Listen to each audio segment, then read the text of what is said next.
देख रहे हैं हमारा YouTube चैनल भूगोल फॉर यू। आज के वीडियो सत्र में हम लोग झारखंड अधिविद्य परिषद रांची द्वारा आयोजित की गई कक्षा 11 टर्म 1 एग्जामिनेशन 2022 के सब्जेक्ट ज्योग्राफी के MCQ टाइप प्रश्नों को हल करेंगे, अतः वीडियो के अंत तक जरूर बने रहें और आपके द्वारा दिए गए उत्तर को अवश्य मिलान कर लें। आपने 40 प्रश्नों में से कितने प्रश्नों का उत्तर सही दिया है।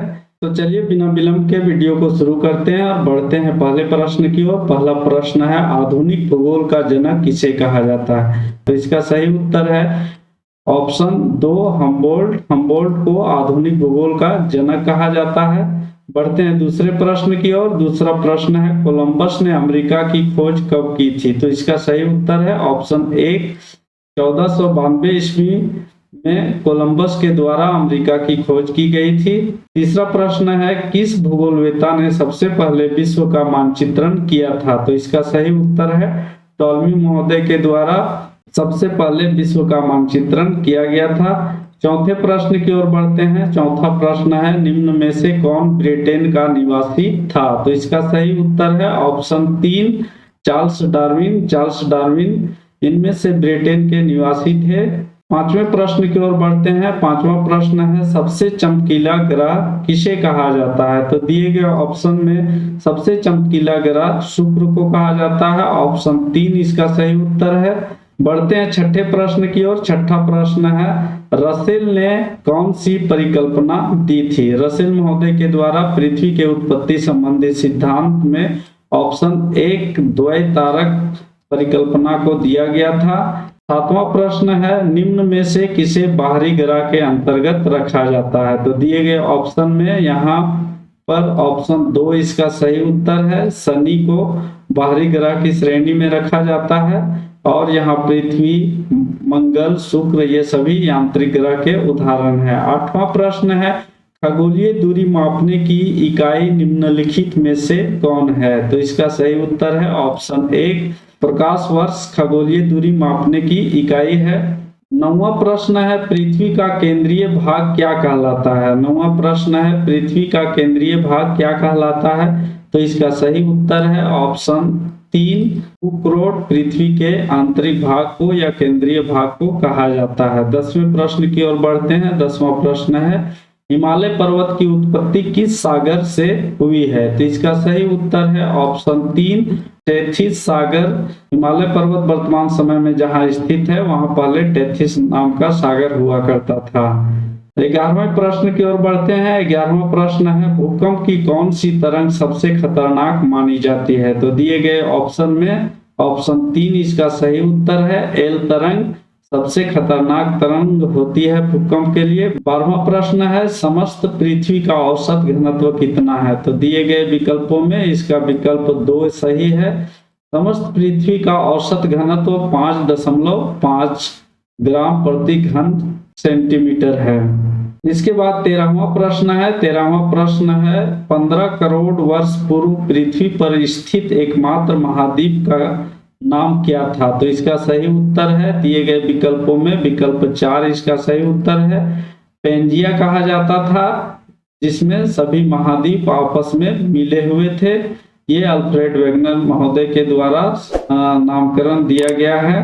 इसके बाद 14वां प्रश्न है। 14वां प्रश्न में, भारत किस प्राचीन भूखंड का एक भाग है? तो दिए गए विकल्प में विकल्प 3 इसका सही उत्तर है। भारत गोंडवाना लैंड का एक हिस्सा है, गोंडवाना लैंड का भूखंड है। बढ़ते हैं 15वें प्रश्न की ओर। 15वां प्रश्न है, वैगनर कहाँ के प्रसिद्ध मौसम विज्ञानी थे? तो इसका सही उत्तर है ऑप्शन 3 वैगनर महोदय जर्मनी के प्रसिद्ध मौसम विज्ञानी थे, जिन्होंने महाद्वीपीय विस्थापन सिद्धांत को दिया है। 16वां प्रश्न है, निम्न में से कौन सा महाद्वीप लॉरेशिया का हिस्सा था? तो जब पेंजिया का विखंडन हुआ तो पेंजिया के उत्तरी भाग को लॉरेशिया कहा गया तथा दक्षिणी भाग को गोंडवाना लैंड, और लॉरेशिया से विखंडित होने के बाद इनमें से ऑप्शन में दिया गया है वह एशिया महादेश का निर्माण हुआ था। एशिया या यूरेशिया जिसे कहा जाता है, इसका ऑप्शन 1 सही उत्तर होगा।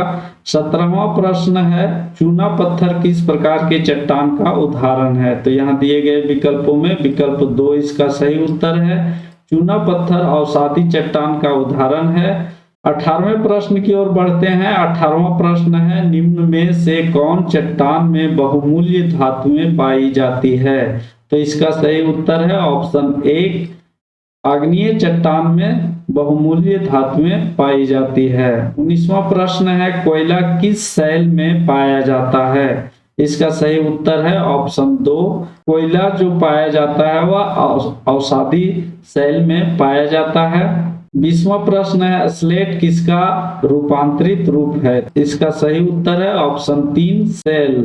21वां प्रश्न है, चट्टानों के विभिन्न खनिजों का जल में घुलने की प्रक्रिया क्या कहलाती है? तो इसका सही उत्तर है ऑप्शन 3, विलयन कहलाता है। इसके बाद है 22वां प्रश्न। 22वां प्रश्न, निम्न में से कौन अपक्षयन है? तो यहाँ दिए गए विकल्प में विकल्प 1 वर्षा, विकल्प 2 पाला, विकल्प 3 सूर्य तप, ये सभी जो हैं वह अपक्षयन के कारक हैं, अतः इसका सही उत्तर होगा ऑप्शन 4, इनमें से सभी।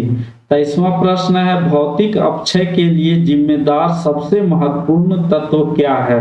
तो दिए गए विकल्प में विकल्प 1 इसका सही उत्तर है। भौतिक अपक्षय के लिए सबसे उत्तरदायी कारक तापमान होता है। 24वें प्रश्न की ओर बढ़ते हैं। 24वां प्रश्न है, मानव किस प्रकार के अपक्षय के लिए उत्तरदायी है? तो दिए गए विकल्प में विकल्प 3 इसका सही उत्तर है। मानव जो होता है वह जैविक अपक्षय के अंतर्गत रखा जाता है। मानव के द्वारा जो चट्टानों की टूट फूट की क्रिया होती है उसे जैविक अपक्षय के श्रेणी में रखा जाता है। 25वां प्रश्न है, वायुमंडल में सर्वाधिक मात्रा में कौन सी गैस पाई जाती है? तो इसका सही उत्तर है ऑप्शन 1, वायुमंडल में सर्वाधिक मात्रा में नाइट्रोजन गैस पाया जाता है। लगभग 78% नाइट्रोजन का हिस्सा है। 26वां प्रश्न है, कौन सी गैस सूर्य की पराबैंगनी किरणों को अवशोषित कर लेती है? तो दिए गए विकल्प में विकल्प 2 इसका सही उत्तर है। ओजोन गैस जो होता है वायुमंडल में जो समताप मंडल के ऊपरी भाग में पाया जाता है, यह पराबैंगनी किरणों को अवशोषित कर लेता है। 27वें प्रश्न की ओर बढ़ते हैं। 27वां प्रश्न है, वायुमंडल के किस परत में वायु अत्यंत विरल मिलती है? इसका सही उत्तर है ऑप्शन 3, बहिर्मंडल में वायुमंडल जो होता है वह विरल पाया जाता है। 28वें प्रश्न की ओर बढ़ते हैं। 28वां प्रश्न है, वायुमंडल की कौन सी गैस ऊष्मा को शोषित कर हवा का तापमान बढ़ा देती है? तो यहाँ पर दिए गए विकल्पों में विकल्प 2 इसका सही उत्तर है। कार्बन डाइऑक्साइड ऊष्मा को अवशोषित करके तापमान को बढ़ा देती है। 29वां प्रश्न है, हिमपात मुख्यतः किस क्षेत्र में होता है? तो दिए गए विकल्प में इसका भी विकल्प 2 सही है। पर्वतीय क्षेत्रों में हिमपात देखने को मिलता है। 30वें प्रश्न की ओर बढ़ते हैं। 30वां प्रश्न है, निम्न में से कौन सी वर्षा चक्रवात के कारण होती है? तो इसका सही उत्तर है ऑप्शन 2, चक्रवाती वर्षा जो होती है वह चक्रवात के कारण होती है। 31वें प्रश्न की ओर बढ़ते हैं। 31वां प्रश्न है, ओस का निर्माण मुख्यतः किस ऋतु में होता है? तो सर्वाधिक मात्रा में ओस का निर्माण जो होता है वह शीत ऋतु में होता है, अतः इसका ऑप्शन 3 सही होगा। 32वें प्रश्न की ओर बढ़ते हैं। 32वां प्रश्न है, वर्षा का मापक क्या है? तो दिए गए विकल्पों में विकल्प 3 इसका सही उत्तर है।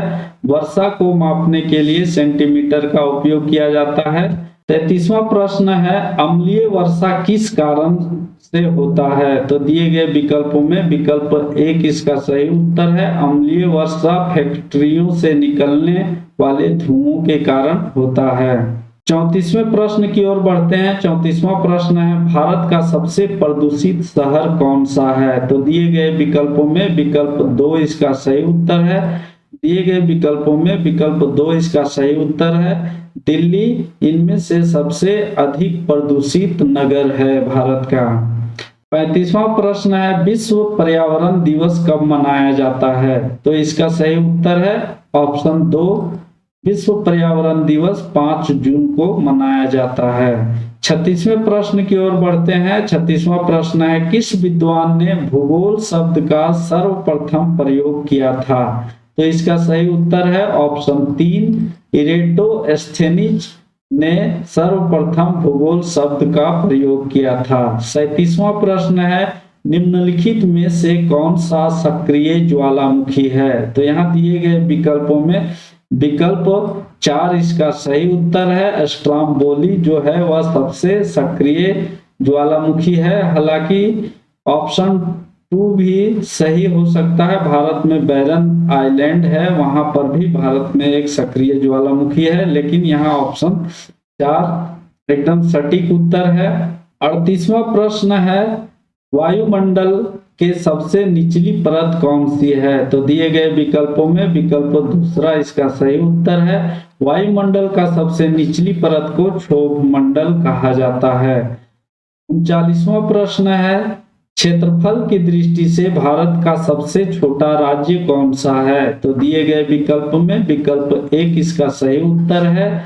क्षेत्रफल के दृष्टिकोण से भारत का सबसे छोटा राज्य गोवा है। 40वां तथा अंतिम प्रश्न जो है वह पृथ्वी अपने अक्ष पर किस दिशा में घूमती है? तो इसका सही उत्तर है दिए गए विकल्प में विकल्प 4, पृथ्वी अपने अक्ष में पश्चिम से पूरब की ओर घूमती है। तो दोस्तों उम्मीद करते हैं आप लोगों ने आपके द्वारा दिए गए उत्तर को मिलान अवश्य कर लिए होंगे, जिसमें और यह जान गए होंगे कि 40 प्रश्नों में से कितने प्रश्नों का हमने सही उत्तर दिया है। तो दोस्तों उम्मीद करते हैं आप लोगों को यह वीडियो जरूर पसंद आया होगा। अगर पसंद आया है तो इसे लाइक करें, अपने दोस्तों के बीच ज्यादा से ज्यादा शेयर करें तथा हमारे चैनल भूगोल फॉर यू को सब्सक्राइब करके बेल नोटिफिकेशन को अवश्य हिट करें, जिससे आगे आने वाले नए वीडियो का नोटिफिकेशन आप लोगों को मिलता रहे। और इस वीडियो से संबंधित किसी प्रकार का प्रश्न या सुझाव हो तो कमेंट बॉक्स में अवश्य कमेंट करें। साथ ही साथ भूगोल से संबंधित अन्य विषय बिंदुओं को अगर जानना हो तो हमारे ब्लॉग www.bhugol.net में विजिट कर सकते हैं। आप लोगों का बहुत बहुत धन्यवाद। मिलते हैं अगले नए वीडियो में, तब तक के लिए जय हिंद जय भारत।